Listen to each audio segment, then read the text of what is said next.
The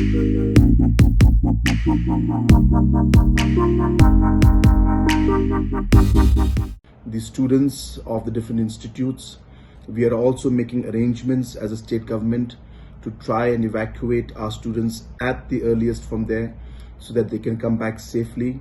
We are making arrangements in terms of different transportation, especially air transportation, so that we can safely and quickly bring back our students back to our state.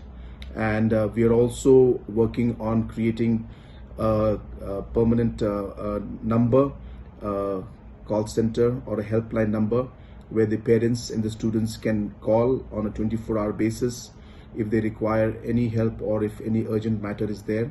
And I would like to urge the students studying in Manipur, students from Meghalaya who are studying in Manipur, and the parents of the students also, that please don't panic, be calm. We are monitoring the situation continuously. We are in touch with the Manipur government continuously, and we are making and taking all steps possible to immediately ensure that we are able to, as quickly as possible, evacuate and bring our students back to Meghalaya, and we'll watch the situation carefully. As the situation gets under control, then we can decide on the further course of action. Thank you.